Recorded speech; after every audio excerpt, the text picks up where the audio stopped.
Bonjour, dans la vidéo du jour, j'ai décidé de regarder un peu les protections d'écran. C'est une question qu'on me pose, ça fait 1 an que je n'ai jamais traité.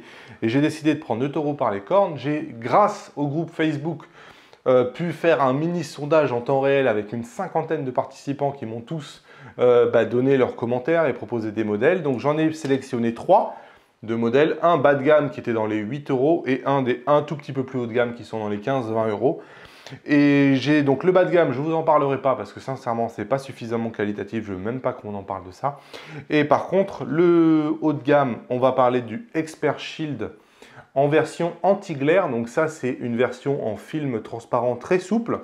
Et ensuite, on va parler de la version Expert Shield, mais en version glace. Donc en version glace, c'est vraiment la version avec un verre. On n'est pas sur un bout de plastique transparent. Ici, on est sur du vrai verre. Et on va tester un peu ces deux films-là et je vais vous montrer comment je les installe, quelles sont les difficultés que je rencontre et lequel je vous conseille en fin de compte.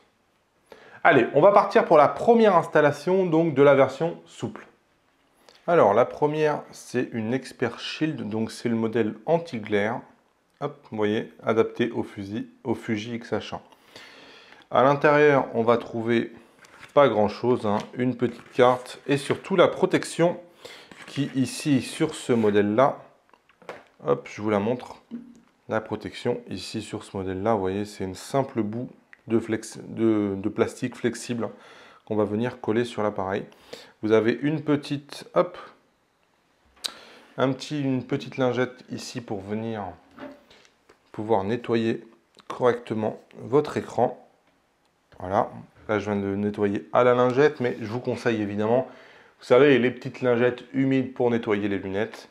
En premier passage, ça sera beaucoup plus efficace et ensuite vous terminez seulement avec ici. Et bien on va y aller, on va voir ce que ça donne. Alors ici c'est censé être un film qui atténue les reflets, on verra si ça marche vraiment. Donc en premier, je vais enlever la première là. Voilà, step 1, il y a marqué, je l'enlève.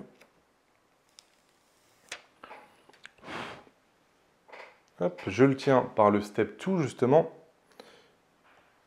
Voilà, et on va venir le placer sur l'écran.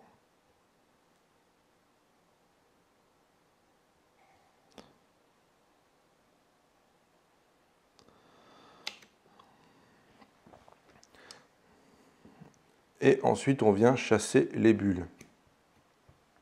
Qui est finalement la chose la plus difficile sur ce genre de choses. Hop, je retire le step 2. Et la magie est censée opérer à ce moment-là.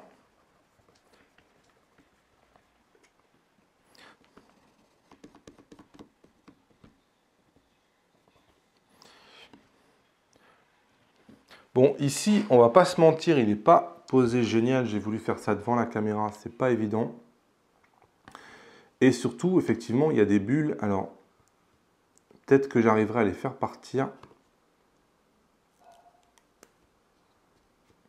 En général, quand on repositionne, c'est encore pire.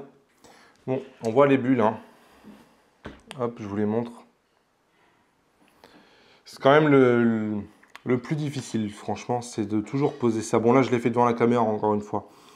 Donc, on voit qu'il est mal posé ici, il est mal posé ici. Mais bon, ça change rien aux bulles, hein, je pense. Toujours difficile, les bulles de...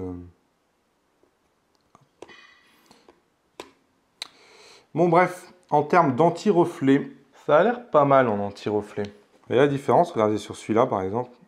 On va le trouver un endroit où il y a bien du reflet de la table. Et on peut lire la boîte. Et sur celui que je viens de mettre anti-reflet, on ne peut pas lire grand-chose. Les reflets sont vraiment extrêmement limités. La deuxième version que j'ai décidé de tester, c'est la version glace. Donc là, a priori, on n'est plus sur un film qui sera vraiment flexible, on sera vraiment sur une espèce de mini vitre. Cette mini vitre, elle est censée être, comme son nom l'indique, très très fine et résistante.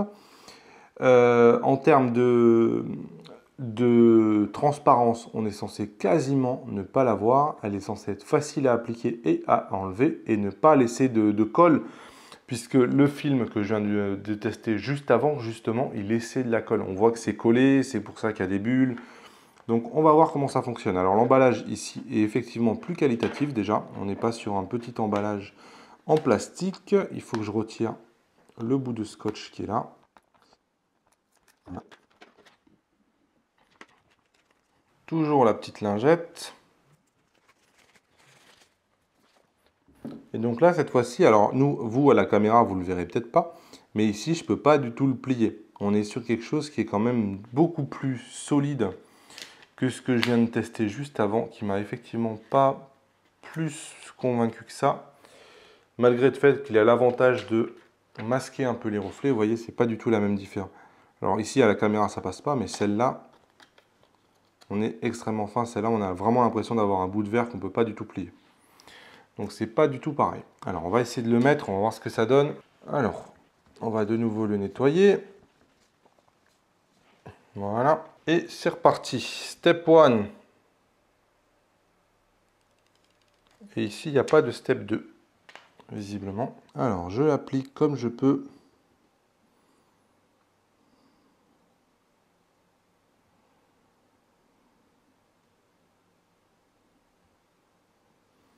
Et voilà.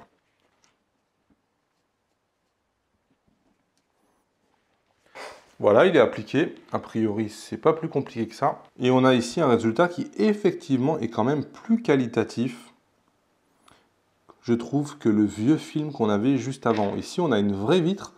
Et franchement, on la voit quasiment pas, je trouve.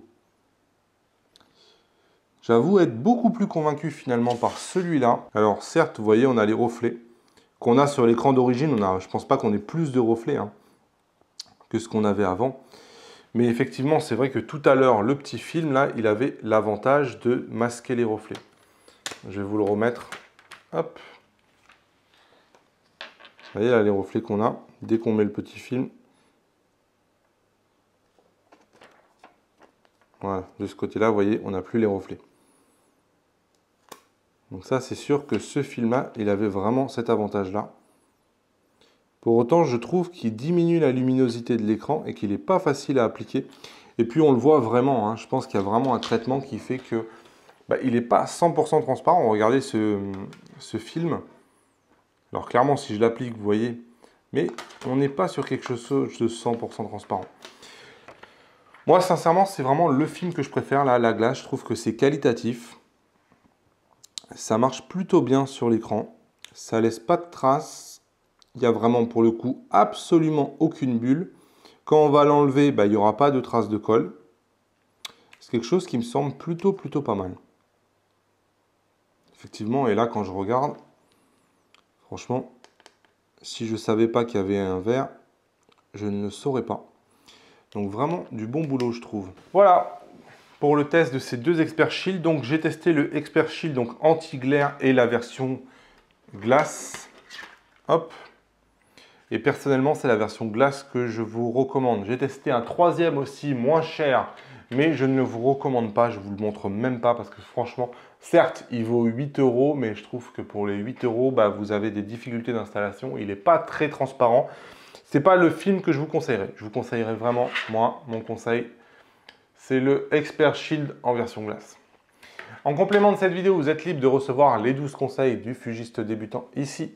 Prenez votre pack, le visage, cliquez sur mon visage pour vous abonner, cliquez sur la cloche pour recevoir les prochaines vidéos et dites-moi en commentaire, est-ce que vous connaissiez cette protection? Quelle protection vous utilisez vous?